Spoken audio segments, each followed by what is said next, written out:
नमस्कार दोस्तों। आज इस घटना की कहानी आप लोगों के सामने मैं लेकर आ गया हूँ। उसकी शुरुआत बहुत ही ज़्यादा विचित्र है। शुरुआत ही क्या, उसका अंत, उसका मध्य, इनफैक्ट वो पूरी की पूरी जो घटना कंसेप्ट है वो बहुत ख़तरनाक तरीके से अजीबोगरीब भूतिया है। इस घटना की शुरुआत होती है समर्थ नाम के लड़के से, जो कि प्रयागराज का रहने वाला था। लखनऊ में थोड़े आउटर इलाके में उसके दूर के एक मामा जी रहते थे। उनको ना किसी चीज की जरूरत पड़ी थी। जो चीज लखनऊ में नहीं मिल पाती थी वो चीज प्रयागराज में ही मिलती थी। तो पर्टिकुलर सामान समर्थ खरीद कर प्रयागराज से लखनऊ अपने मामा के घर जा रहा था। रास्ते में उसकी जो जिस बस से वो आ रहा था ना, वो बस पंचर हो जाती है और बस का जो कंडक्टर था वो अनाउंस करता है कि अब जो बस है वो इस रास्ते से ना होकर सीधे सीधे हाईवे वाले रास्ते से जाएगी और लखनऊ एंटर करेगी। और जिस पर्टिकुलर रास्ते में वो बस खराब हुई थी वहाँ से लगभग 5-6 किलोमीटर की दूरी पर समर्थ के मामा जी का घर था। समर्थ ने सोचा कि अब पंचर होने की वजह से, लेट होने की वजह से ये बस अब अपने नॉर्मल रास्ते से नहीं जा रही है, मतलब मेरे मामा जी के घर के सामने से होते हुए नहीं जा रही है, हाईवे से होते हुए जा रही है। तो मैं क्या करूँगा हाईवे जाके, वो फिर बस स्टैंड में उतारेगी, मामा जी का घर बहुत दूर पड़ जाएगा। एक काम करता हूँ, मैं यहीं पर बस छोड़ देता हूँ, थोड़ा आगे बढ़ता हूँ। लखनऊ इतना बड़ा शहर है, कोई तो भी लिफ्ट, ऑटो रिक्शा, टैक्सी कुछ भी मिल जाएगा, वहाँ से मामा जी के घर पर पहुँच जाऊँगा। लेकिन वो ये नहीं जानता था कि उसका ये डिसीज़न उसकी ज़िंदगी की कितनी बड़ी भूल साबित होने वाला है। उसने वो बस छोड़ दिया और अपना एक बैग लटकाया और एक झोला जिसमें मामा जी का वो सामान था जो डिलीवर करने के लिए वो प्रयागराज से लखनऊ आया हुआ था, उसको लटकाए लटकाए एक सुनसान रास्ते से मेन रोड की तरफ बढ़ने लगा कि उस मेन रोड में मुझे कुछ तो साधन मिल जाएगा। हल्का फुल्का उसको अंदाज़ा था कि मुझे कहाँ से जाना है और उसके पास गूगल मैप भी तो था। जा रहा है जा रहा है जा रहा है। एक पर्टिकुलर पॉइंट में उसको बहुत ज़ोर से सुसु आई। इलाका पूरी तरीके से सुनसान था। बीच में एक तालाब था। तालाब के किनारे एक बरगद का पेड़। वो बरगद के पेड़ के नीचे सुसु करने जा ही रहा था कि उसको अचानक से याद आया, नहीं, मेरी नानी जी मना करती थी कि ऐसे कोई पेड़ के नीचे सुसु नहीं करते। थोड़ा सा हट लिया, सुसु किया, कंप्लीट होके अपना बैग वापस से लटकाया नीचे रख दिया था और आगे बढ़ने लगा कि आगे बढ़ते बढ़ते उसकी नज़र वापस से उसी बरगद के पेड़ की तरफ पड़ती है जहां पर वो सुसु करते करते रुक गया था।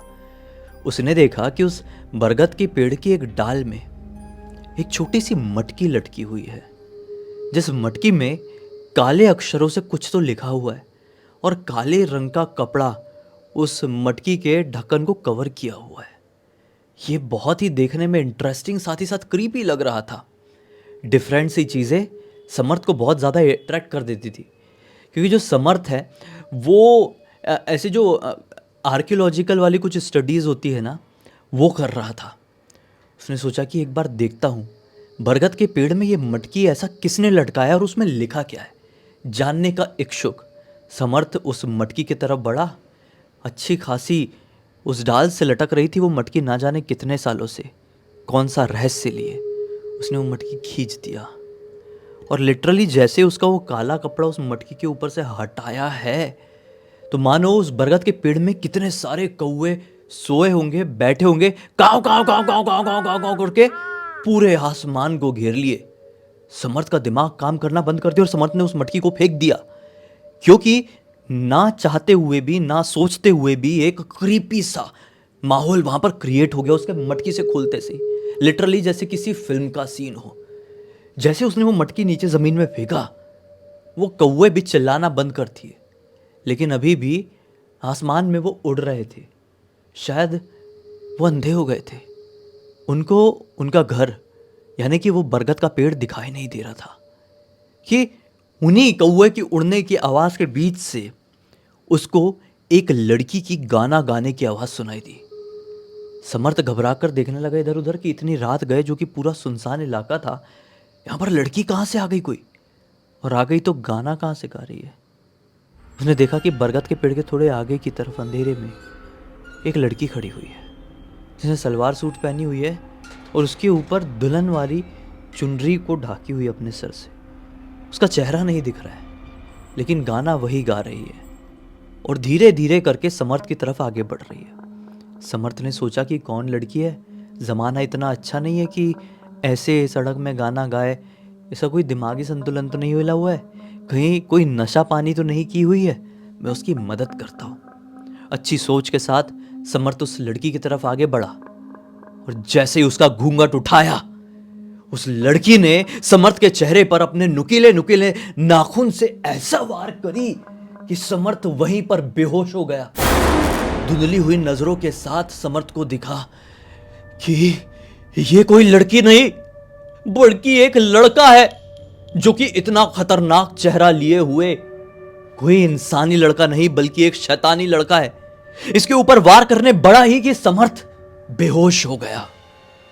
जब समर्थ की वापस से आंखें खुली तो उस बरगद के पेड़ के पास नहीं, इनफैक्ट वो तालाब के दूसरे पार था। ऐसा पार करके नहीं, मतलब तालाब के एक छोर से वो दूसरे छोर में था और बरगद का पेड़ उसको उससे दूर दिखाई दे रहा था। ये रात का ही वक्त था। उसने देखा कि एकदम रात नहीं थी, इनफैक्ट ब्रह्म मुहूर्त होने वाला होगा, 4 साढ़े 4 ऐसे कुछ बज रहे होंगे, लेकिन अंधेरा था। उसने देखा कि उसके पास एक लड़का खड़ा है, समर्थ का हम उम्र। वो समर्थ को उठाने की कोशिश कर रहा है। समर्थ जागा और वो लड़का बोलता है, चलो जल्दी उठो, यहाँ से निकलो। समर्थ का उस लड़के ने हाथ पकड़ा और खींचते हुए वो समर्थ को आगे लेकर गया और आगे मिला एक ढाबा। समर्थ को बैठाया, मुंह धुलाया और उस लड़के ने समर्थ से पूछा कि क्या हो गया, तुम कहाँ से आए हो और कौन हो, और वहां पर ऐसे बेहोश क्यों पड़े हुए थे, और तुम्हारा ये चोट का निशान कैसे। समर्थ ने A to Z बात अमन से बताया। अमन यानी कि वही लड़का जो समर्थ को उठाकर ढाबे तक लेकर आया, उसकी मदद किया है। अमन के रोंगटे खड़े हो गए सुनकर समर्थ के साथ जो कुछ भी हुआ, क्योंकि अमन ने भी ऐसा ही कुछ बहुत ही खौफनाक अपने जीवन में भी कहीं तो सुना था, कहीं बहुत क्लोज से सुना था, और कभी सोचा नहीं था कि वो चीज वापस से किसी के साथ रिपीट होगी। लेकिन क्या ऐसा क्या एक्सपीरियंस किया था अमन ने। अमन बिल्कुल समर्थ की बातें सुनकर स्तब्ध रह गया और अपनी नजरें झुका लिया। पसीना बहने लगा और एक आंख से आंसू। समर्थ ने बोला, 1 मिनट यार, ये मेरे साथ हुआ है और मैं भी नहीं रो रहा हूं, तुम क्यों, क्या हो गया।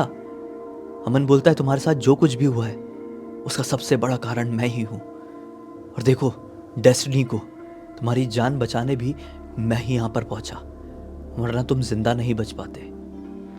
समर्थ को कुछ समझ में नहीं आया, जैसे आपको भी नहीं आ रहा है। समर्थ ने पूछा, भाई पहले मत बुझाओ, मेरी बहुत फटी पड़ी है।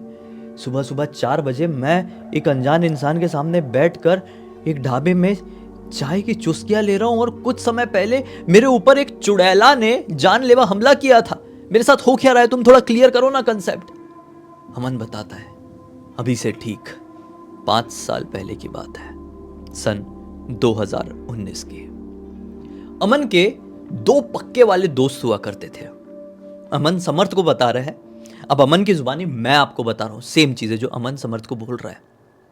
अमन के 2019 में 2 पक्के वाले दोस्त थे। एक का नाम था राहुल और एक का नाम था सचिदा। सचिदा और राहुल एक दूसरे के ज्यादा क्लोज थे। अमन को जब कभी भी मौका मिलता था तभी वो इनसे मिलने जाता था, लेकिन हाँ, तीनों की बॉन्डिंग बहुत अच्छी थी। कहते हैं ना कि भले ही एक फ्रेंड सर्कल हो, उसमें 2 दोस्त एकदम पक्के वाले होते हैं, बाकी तीसरे चौथे थोड़े साइड के होते। तो शायद अमन थोड़ा सा साइड का था, लेकिन अमन के मन में राहुल और सचिदा के लिए बहुत अच्छा कॉर्नर था। राहुल मन ही मन सचिदा को पसंद करता था। सही सुना आप लोगों ने, सचिदा एक लड़का था और राहुल भी एक लड़का ही था। उसके मन में ये फीलिंग ना जाने कब से आई थी, कैसे आई थी। सचिदा और राहुल क्लास नर्सरी से, नर्सरी जो होती है ना, KG1 LKG से भी पहले वाली, तब से साथ में पढ़े थे, और क्लास 12th में थे वो 2019 के टाइम में, और बहुत ही ज़्यादा क्लोज, मतलब एकदम चड्डी बडीज टाइप के। राहुल को समझ में ही नहीं आया कि उसकी फीलिंग्स सचिदा के लिए कैसे जाग गई। उसको लड़कियां पसंद नहीं आती थी, लड़कियों से नफरत करता था। वो मन ही मन सोचने लगा कि मैं सचिदा को कैसे बोलूं यार, कैसे बोलूं, कुछ समझ में नहीं आता है। मैं उससे प्यार करने लगा हूं। एक दिन वो अपनी फीलिंग्स लेकर अमन के पास गया, क्योंकि उसका दूसरा बेस्ट फ्रेंड अमन था। अब सचिदा तो उसका फ्रेंड नहीं, उसका प्यार बन चुका था। राहुल अमन से पूरी बात बता देता है। बोलता है यार मेरा दिमाग काम करना बंद कर दिया है, तू मेरे ऊपर हंसेगा लेकिन तू हंस, कैसा भी रिएक्ट कर, मेरे ऊपर दया खा या मुझे बहुत अच्छा समझ। रियल फैक्ट ये है कि मैं सचिदा को पसंद करने लगा हूँ। सुनकर अजीब लग रहा होगा कि मैं भी एक लड़का, वो भी एक लड़का, लेकिन करता हूँ तो करता हूँ, इसमें कुछ गलत नहीं है। मेरी ये फीलिंग्स है और मैं तेरे साथ शेयर कर रहा हूँ। क्या तू मेरी हेल्प कर सकता है इस फीलिंग को आगे बढ़ाने के लिए? मैं दबा तो नहीं सकता फीलिंग्स को। अमन ने बोला कि मैं समझ सकता हूँ यार तेरी बात। राहुल एक काम कर, तू सचिदा को जाकर डायरेक्टली प्रपोज कर, अपनी फीलिंग बता। इन द सेंस अगर वो समझदार लड़का है, मेरे से भी पहले वो तेरे साथ है, और अगर वो समझ रहा है तेरे को, तेरी फीलिंग को समझता है, बचपन से तुझे देखा हुआ है, तुम लोग खेले कूदे हो, हर सिचुएशन में एक दूसरे के साथ रहे हो, तो तेरे मजाक नहीं उड़ाएगा और तेरी रिस्पेक्ट ज़रूर करेगा, और उसके मन में जो कुछ भी होगा वो तुझे क्लियर बोलेगा, और तुझे क्लियर जवाब मिल जाएगा। तू थोड़ा क्लियर हो जाएगा ना भाई, इतना बोझ लेके तो नहीं चलेगा तू। ये बोलता है हाँ यार, हिम्मत नहीं हो रही थी मेरी सचिदा से ये बात कहने की, लेकिन थैंक यू अमन, अब मैं सचिदा को जाकर सारी बात कह दूंगा।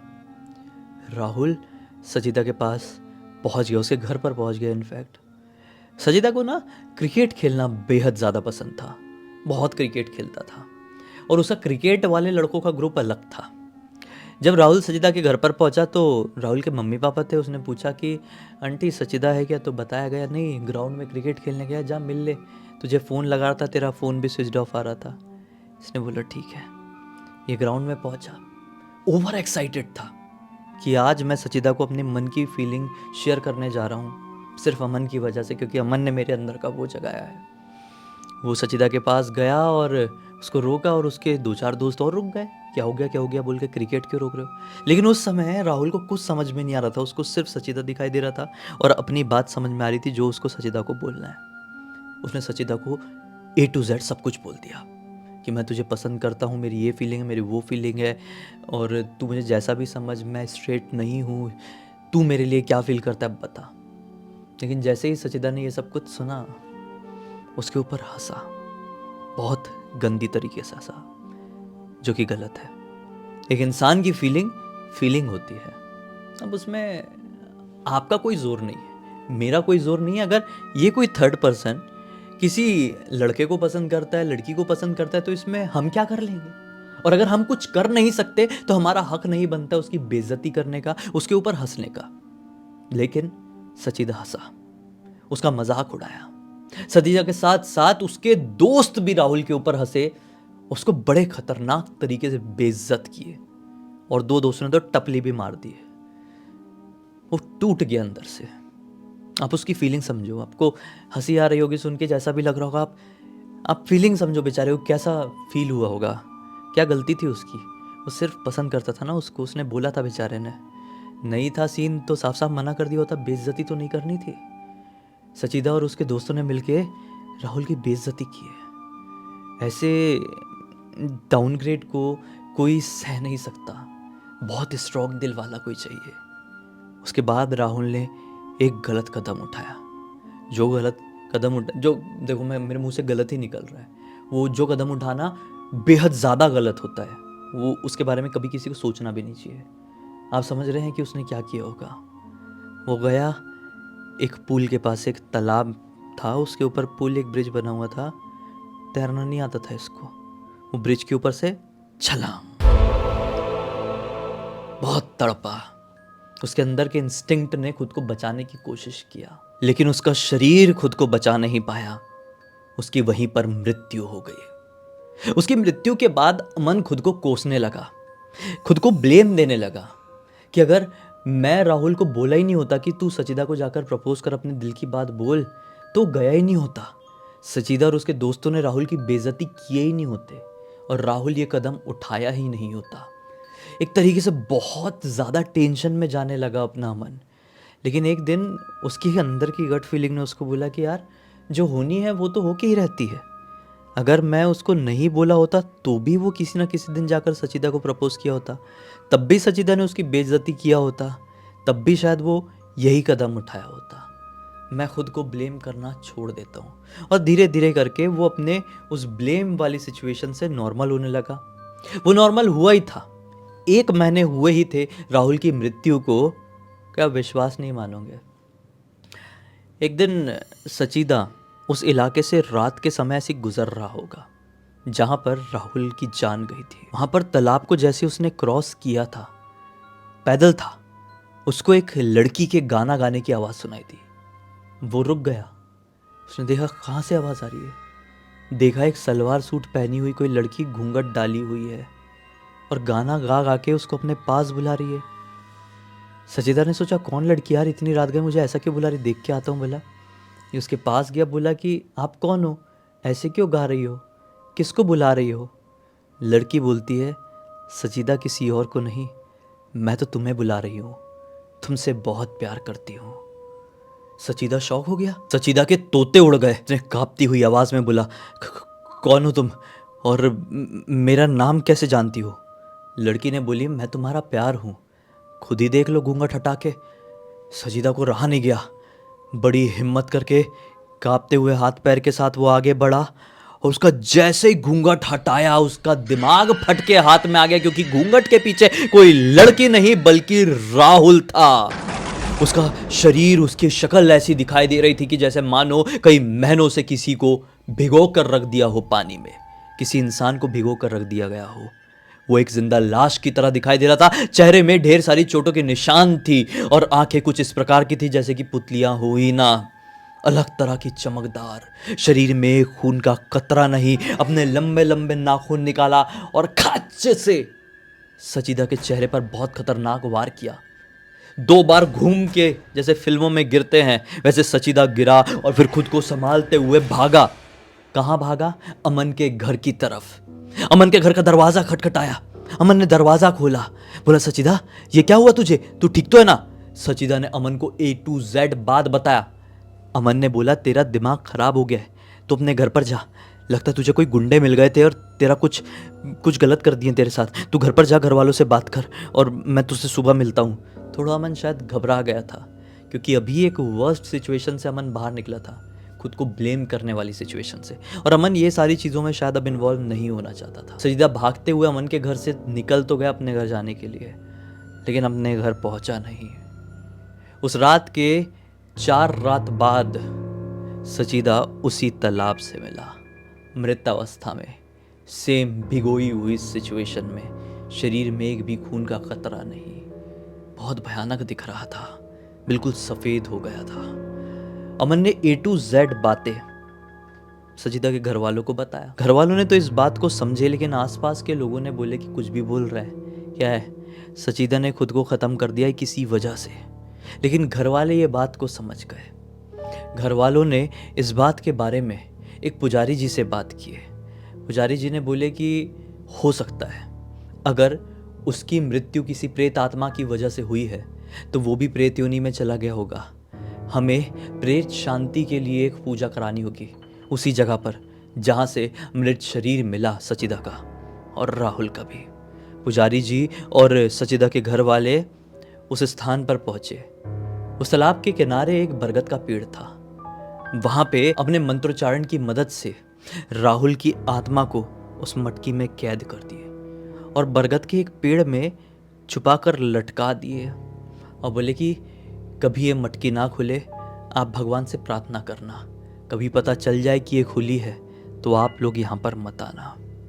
फिर समर्थ कुछ सालों बाद वहाँ पर पहुँचा, यही अभी 2024 में, और ना जाने कैसे वो मटकी छुपा के लटकाए हुए थे, वो बाहर दिख गए और समर्थ ने चुल होने की वजह से उस मटकी को खोल दिया और मटकी को खोलने की वजह से राहुल की आत्मा समर्थ के सामने आ गई और शायद वो लूप में फंसी हुई है, इसलिए उस प्रेत आत्मा ने समर्थ को सचीदा ही समझी और उसके ऊपर वार करी। ये पूरी की पूरी बात अमन ने समर्थ को ही बताया और फिर फाइनली अमन ने ब्लडी सत्य को भी, यानी हमको भी इंस्टाग्राम में लिख कर भेजा, बोला पूरी दुनिया को बताओ भाई, सब लोग हैरान रह जाएंगे। और सचमुच में जब मैंने पढ़ा मैं तो हैरान रह गया। क्या आप भी हुए? कमेंट सेक्शन में ज़रूर बताइए। इस वीडियो को यहीं पर ख़त्म करते हैं। अब तक देख लिए हैं तो लाइक ज़रूर कर देना, चैनल को सब्सक्राइब करके बेल आइकन दबा के ऑल के ऑप्शन में क्लिक करना, क्योंकि इसी तरह के हैरान कर देने वाले खौफनाक वीडियोस डेली आप लोगों के सामने लेके आता रहता हूँ। इंस्टाग्राम की लिंक इस वीडियो के डिस्क्रिप्शन बॉक्स मिल जाए, क्लिक करके डायरेक्टली वहाँ पर पहुँच जाना। और इसी तरह की कोई भी कहानी, टॉपिक या जानकारी आप लोग के पास भी है तो लिंक भेजना। हो सकता है मेरा अगला वीडियो कल आपके हिसाब से बन रहा हो। तो चलिए कल फिर से मिलते हैं, तब तक के लिए बहुत बहुत धन्यवाद। आपका दिन शुभ हो।